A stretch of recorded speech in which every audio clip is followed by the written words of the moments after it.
There's three of you, four of you back there. Tonight we're interviewing Doug Bratton. He's a newspaper cartoonist. He is the author of the Deranged Stalker's Journal of Pop Culture Shock Therapy, which is his debut book. And Doug Bratton has also done magazine cartoons for Nickelodeon Magazine, which unfortunately has been discontinued. But he also because of me. he also draws for Mad Magazine. So, welcome to Drew today. Thank you. Thanks for having me. Okay, so this book is a collection of your comics, but it's in the framework of a larger story. So, can you tell the audience the premise of the book? Sure. The title is The Deranged Stalker's, it's up there and up here, The Deranged Stalker's Journal of Pop Culture Shock Therapy.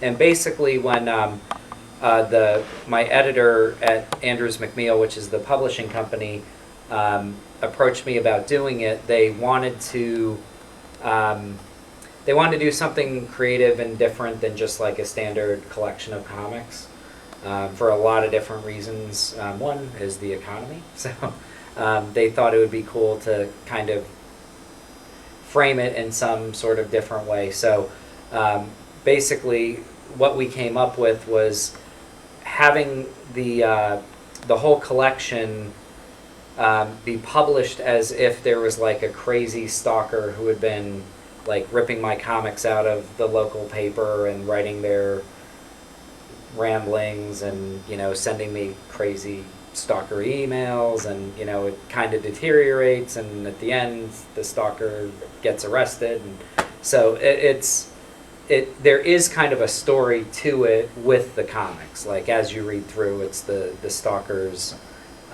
notes, and it's done like very tongue-in-cheek. It's, I thought, very obvious that it's fake,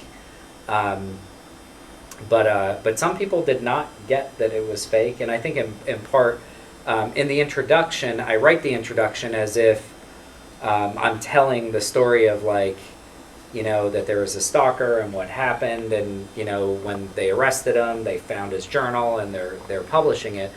But if you read it, it should be like very obvious that it's all fake. But I guess to some people it was not, because I started getting emails from people who were like, "Oh my gosh, I'm so sorry this happened to you, and is your family okay?" And that's funny. And I actually, like a week or two ago, just had someone else say it. So that's been kind of an odd, interesting thing. And I think it just kind of reminds me that a lot of my comics are very satirical, and some people just don't get satire. Like unless you say, like, "I am joking, this is fake, I don't really mean this," there are some people who don't get that.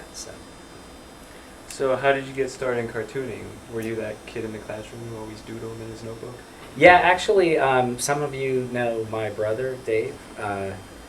When I thought I was 7, but I think I was older than that. I think I was about 8 or 9 years old.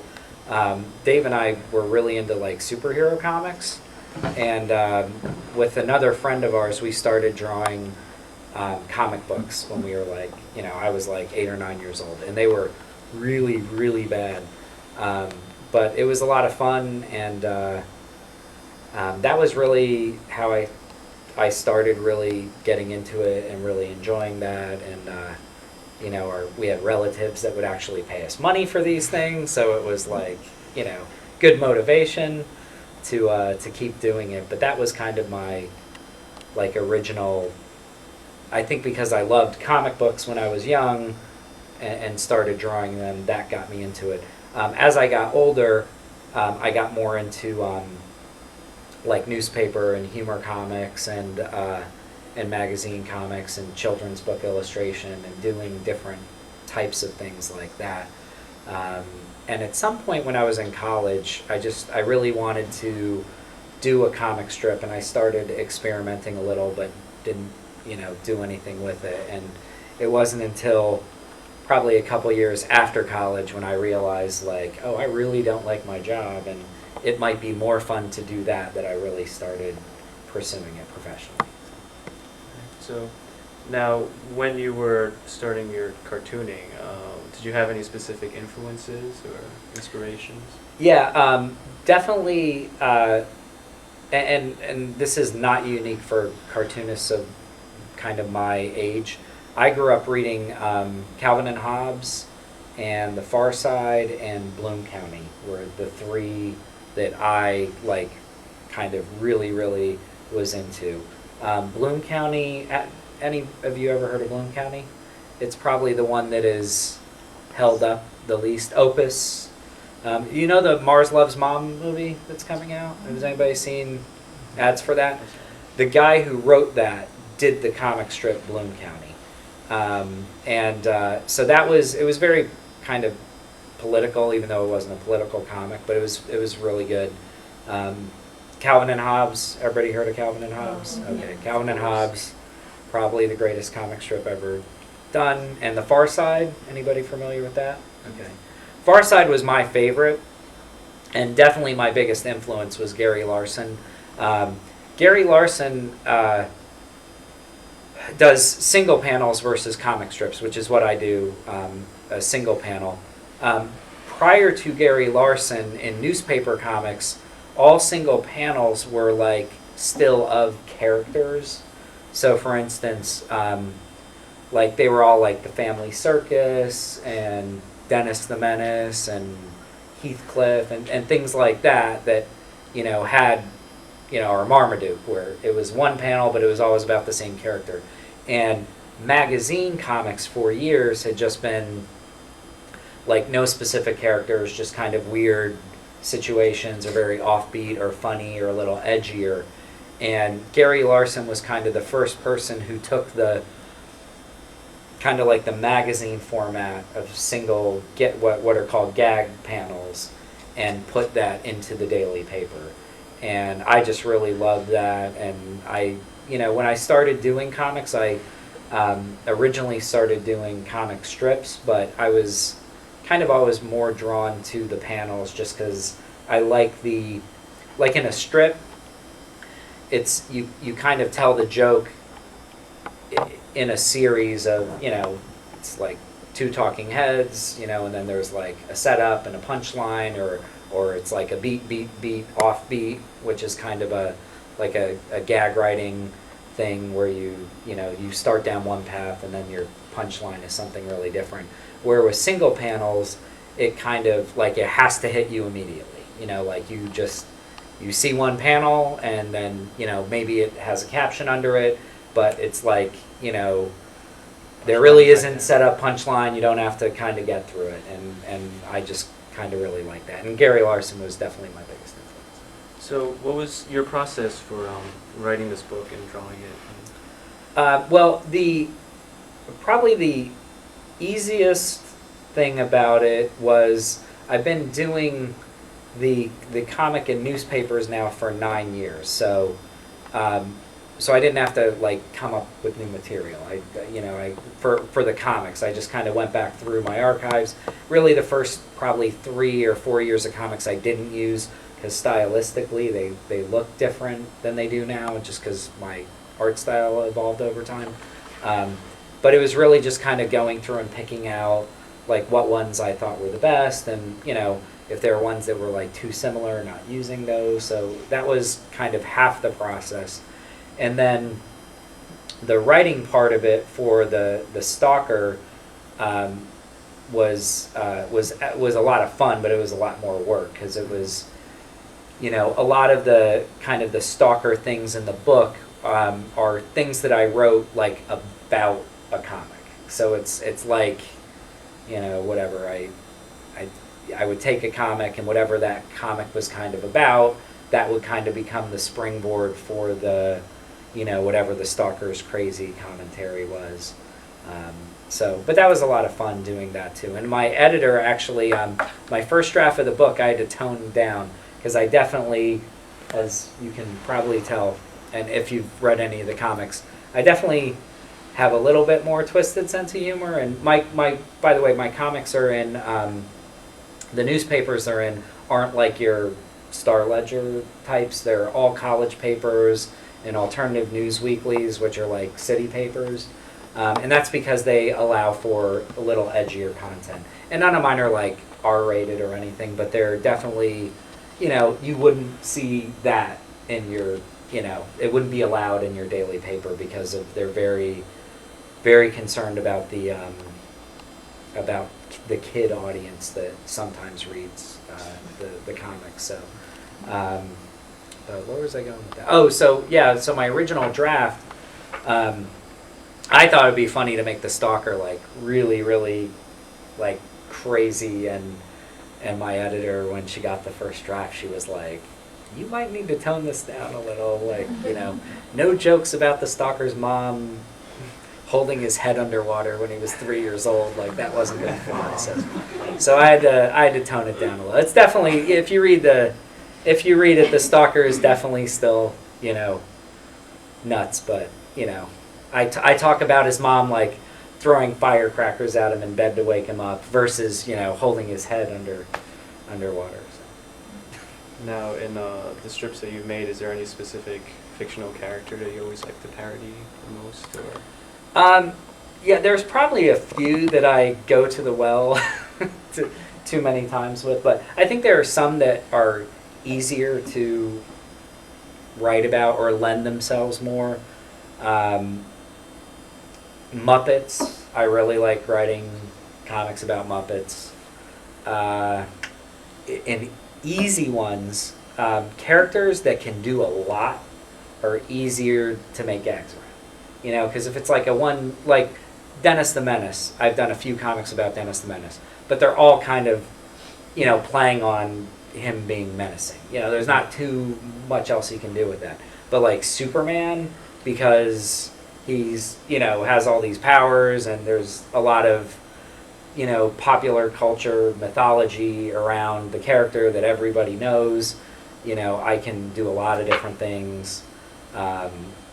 Jesus is another one that is kind of and I try not to. I try and make sure that my comics aren't like making fun of people's religious beliefs, but there are things that you can poke fun of easier, and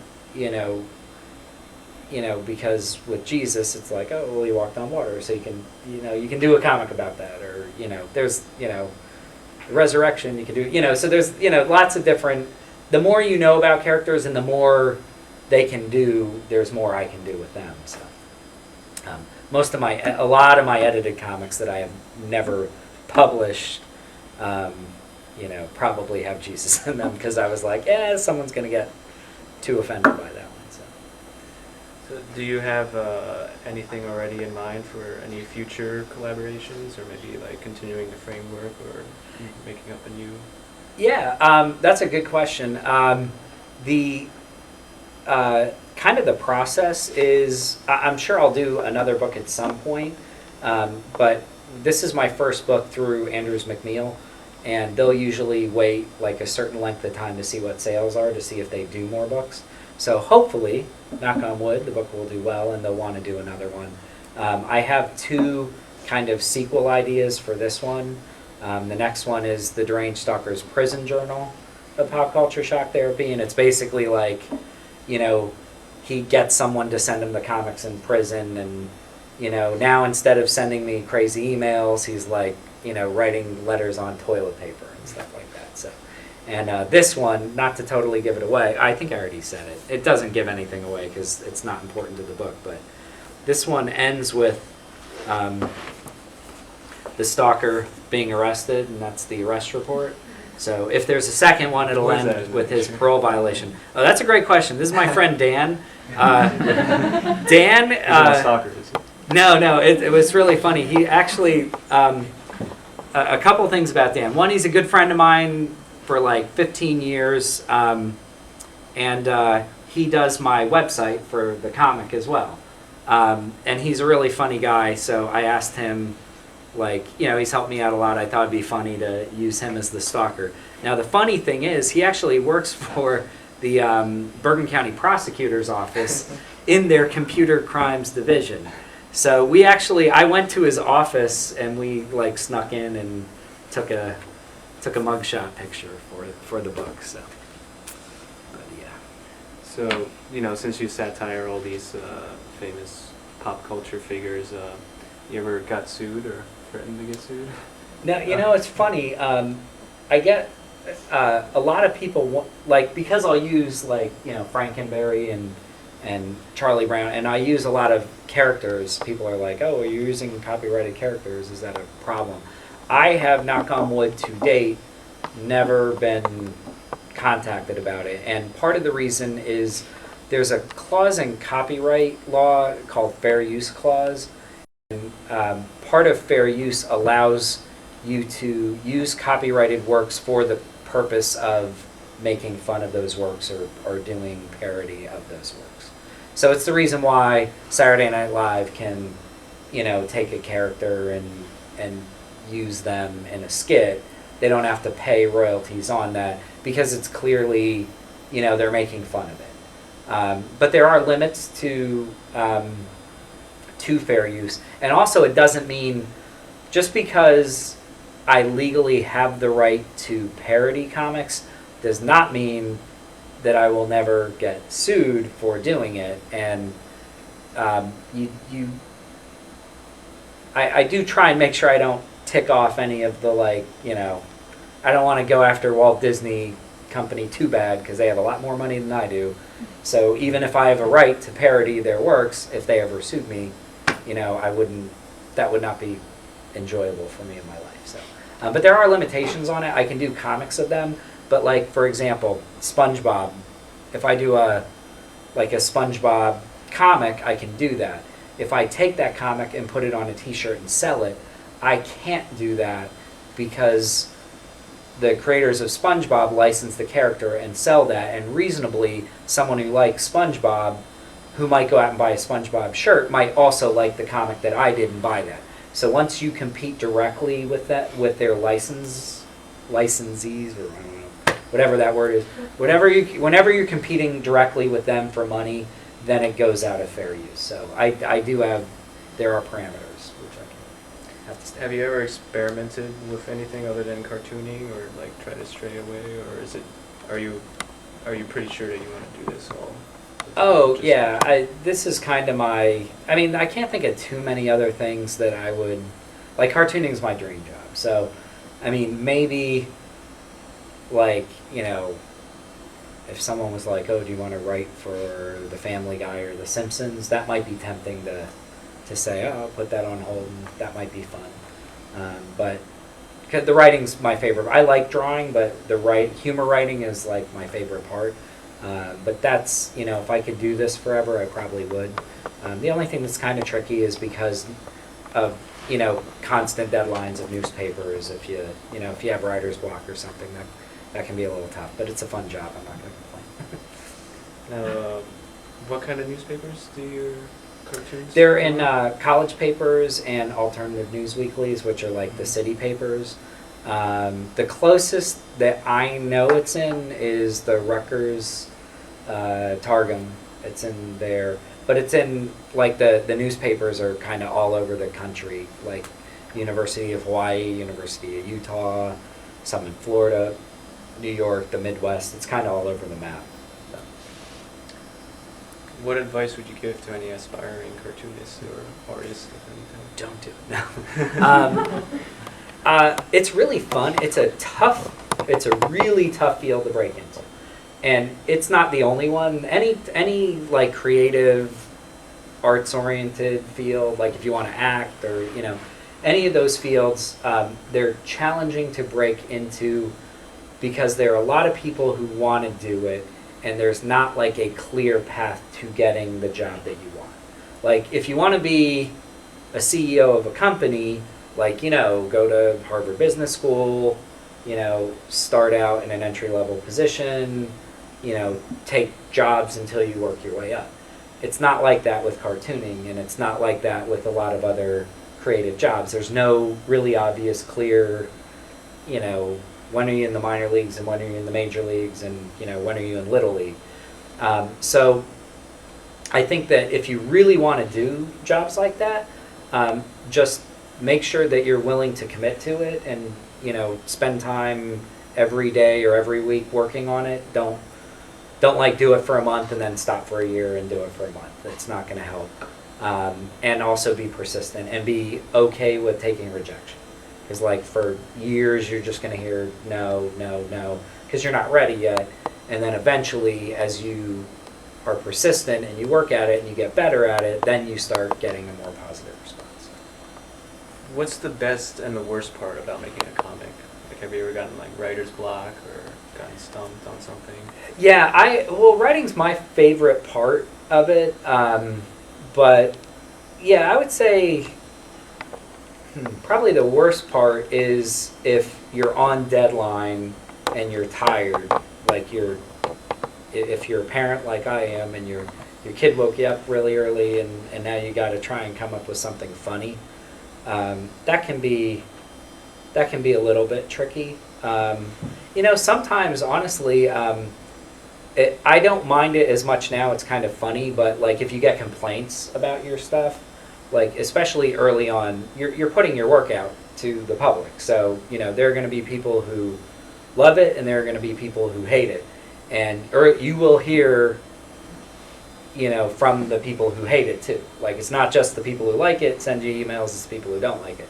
So you have to have thick skin, and you have to, now it's I kind of enjoy it. It just gives me good stories if people like complain about something. But early on when the first time someone gets really offended or thinks you're making fun of their dead relative or something, then that's not fun. But I don't mind it now. So. Now, out of all the comics that you drew and written, what are your favorite ones? I brought them to show you guys. So, do you mind helping out? Thank you. Well, this one's been sitting there the whole time, so I'm assuming everybody read this one. Most of my comics are in black and white, so you'll see as we click through them, they're in black and white. There are a few that are in color.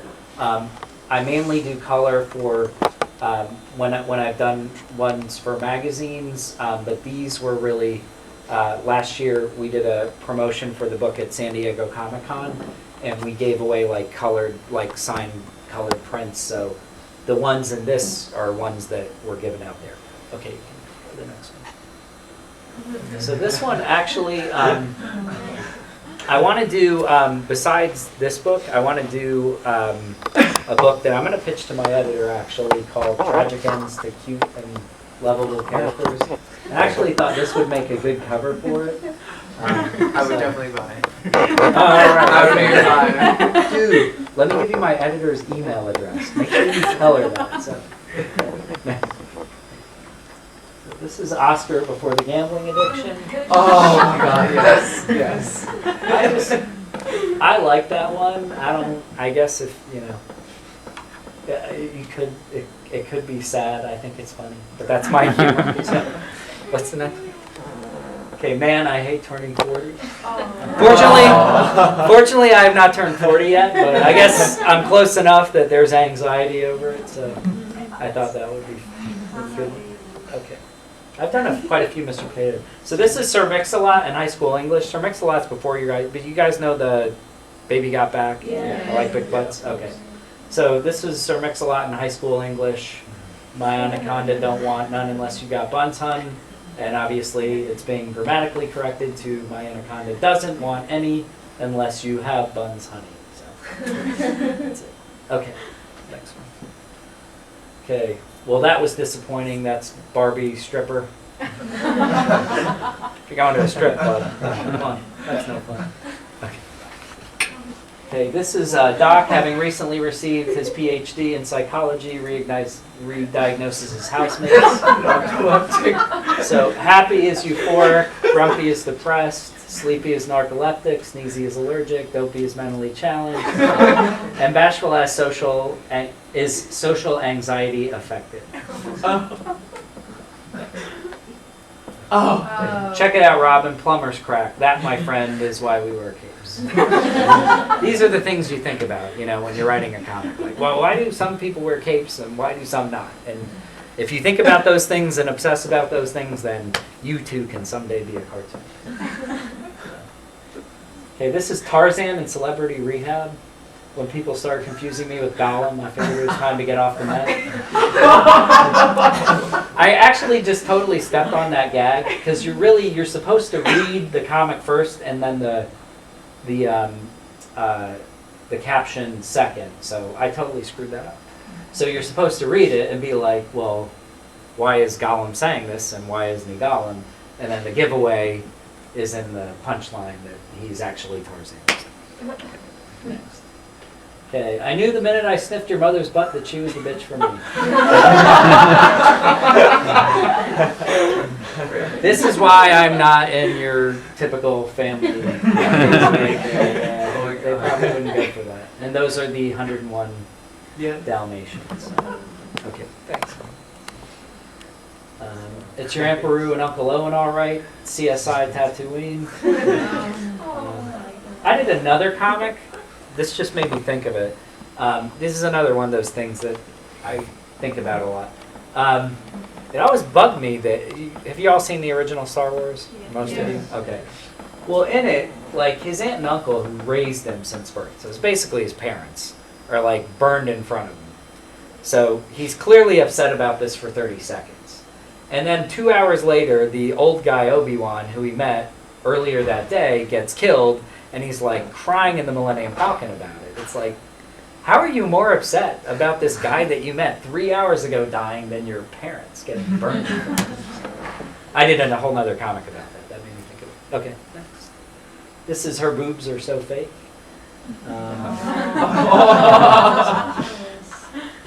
That's a... For those of you who don't know, that's Betty Boop. She's before my time, but and olive oil and popcorn. So, next. Okay, this gets into comics that I got complaints about. The next several are comics that I got complaints about. This one, when I did it, it's, if you can't read it from back there, it's basically Marilyn Manson driving off to work, and I took like a lot of the religious bumper stickers and I made them like about the, Lucifer is my co-pilot, honk if you love the yells above, Satan damned, and it's, so it's basically just playing off of, Marilyn Manson wouldn't have religious bumper stickers. And I thought that I might get a complaint by someone who had religious bumper stickers, and I didn't. And I actually heard from a couple people who had them that they thought it was really funny. I got, legitimately, I got about a 3-paragraph email from someone explaining to me that Marilyn Manson is not a devil worshiper, that Marilyn Manson is anti-Christian, and there's a difference between worshiping the devil and being a Christian, and this big long explanation about it. And I was just like, this is really bizarre. And it was very respectful too. It wasn't like, you jerk. It was like, oh, I really like your comics, but I took exception today, and I guess he was a really big Marilyn Manson fan. So I pretty much write, unless someone just writes like, you suck, I and even those I respond to, but I have a special way to respond to those. But I actually wrote the guy back, and I was like, oh, thanks, it's meant to be satirical, and it's meant to more poke fun of the perception or the image that he portrays. I'm not assuming that he worships the devil, but thanks for letting me know that he doesn't. But if I get a really nasty email that's just, which I don't get a lot, but every once in a while you get one. I just do this. I write back what is it? It's thank you for being a fan of Pop Culture Shock Therapy. Unfortunately, I get so many emails that I can't respond to them all personally, but make sure you go out and buy my new book. So that's kind of my way of responding to people who... So if you guys ever want to have fun, write me a really awful, horrible email, and that's probably what you'll get back. But I write everybody back who emails me. Okay, next. Okay, this one, for the Calvin and Hobbes fans, really the only complaint I get is from Calvin and Hobbes fans, because it's their childhood, and I'm destroying it by depicting Calvin at Disney World chucking Hobbes for Tigger. And it's really meant to be more satirical, kind of poking fun at Disney and how much they dominate everything, but there are definitely people I get the reaction a lot. So, okay, next one. Okay, speaking of getting offending people. So this is Here Comes Mr. God's Gift to the World again. So I just thought it was funny because it's meant to be kind of poking fun of, you know, the girls who are sitting there and like, oh, this guy thinks he's so great, and playing off the God's gift to the world thing. It's not really, it's not meant to be making fun of Jesus. It's meant to be making fun of the situation of girls ragging on guys like that. This one, I got a complaint from my own mother.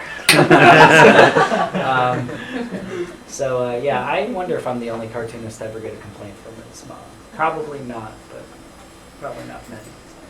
That's why I don't always do Jesus ones. Okay, this one. Yes. Wendy, not him. Fast food, faster women. Oh! I didn't get so much complaints about this, but Mad Magazine, who I do some work for, I was in their office meeting with the art director, and they were having an issue come out. This was a few years ago when the Creepy King guy was first coming out. And they were going to do an issue that was kind of like all making fun of him. So I was like, oh, I did a comic. So I showed it to him, and he was like, whoa, we can't use this. And I was like, why? And he was like, well, the character of Wendy in the commercials is of a nondescript age. So there could be people who assume that she's like a minor. And I was like, when I wrote this, it was not meant to be at all depicting, you know, that. So for the purposes of my comic, Wendy is over the age of 18, or whatever the legal consent age is. Okay. Okay, all right, kids, who shot mom? Not me, not me, not me. So unless you read the Family Circus, this won't make much sense. Are you all familiar with the comic Family Circus? It's the one in the paper that's round, and it's always like these little kids, like, you know, Mommy, how come we're not going to church? You know, it's not very gag oriented. It's more family oriented, which is what it's meant to be. But there's kind of this running gag, and it's always like pretty much the same thing. It's like there's a broken lamp, and it's like the mom or the. I was told that the guy who created the Family Circus is named Bill Keane, and he's very, very old now. And I was told by someone who knows him that he has a great sense of humor and likes parodies, and he would like this. And I'm in an organization called the National Cartoonist Society, which is like the professional association of cartoonists.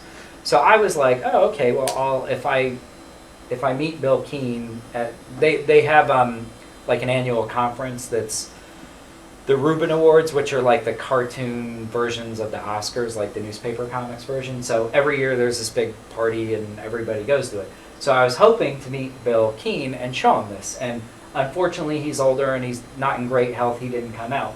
But his son, Jeff Keane, little Family Circus history lesson. This is Billy, Dolly, and Jeffy. The character Billy is based off their oldest son, Glenn, who is a very famous animator now. Like I think he wrote Tangled. He's done a lot of stuff for Pixar. And Jeffy, who's now probably close to 60, does the Family Circus for his dad. So Jeff came, I do know, through the NCS. And one night, while the cartoonists were hanging out, I thought it'd be fun to show him this because I heard his dad had a great sense of humor about it, and he clearly did not like it. So, and I found out later that I guess that he kind of feels when people do comics that poke fun at the Family Circus, like that they're making fun of his dad's legacy, and they don't get it. It's not supposed to be funny. It's about the family, and which I'm not dogging on the comic. I just thought it'd be, well, anyway, he didn't like that. So that's that one. Is that the last one, or is there? Yep. That's it. Okay. All right. Does anyone have any questions? Q&A time, yeah. Is that you? Or all these things up here? Or what are they? Oh, no. Okay, the middle one is me. Okay, yeah, I figured. Andrews McNeil and Universal UClick are the Andrews McMeel Universal is the publishing company, and it has two divisions. Andrews McMeel Publishing, which does their books, and Andrews McMeel Publishing is the largest publisher of humor and comics in the world. Universal UClick is their syndicate that sells content to like mainstream papers. Andrews McMeel does like Calvin and Hobbes books and Far Side books and Doonesbury and Garfield, and you know, all the characters that you see there are from their syndicate line, and all the books that you see there are published by their publishing arm. So this is actually their banner that they used as their display at San Diego. I know one of the head writers and producers for The Simpsons is a guy named Tom Gamble, and he does a comic strip, so I know him through the NCS, and he's a really, really good guy. And every once in a while I'm like, well, what if Tom loved my comic so much that he called me up and asked me to move to California? I don't think that's going to happen. The Simpsons almost exclusively hires their writers from writers of the Harvard Lampoon, which basically Harvard University has a famous humor paper on campus called the Harvard Lampoon that led to National Lampoon, which did like the vacation movies and all of that. The Harvard Lampoon is still there, and almost all their writers to a person was hired from that. I think there's like a few that weren't, and like one of them was Conan O'Brien. You know, so I'm not waiting. I'm not holding my breath for that call, but it would be really tempting. I could probably run reruns for a couple of years and do it for a couple of years and come back to the comic if I wanted. So.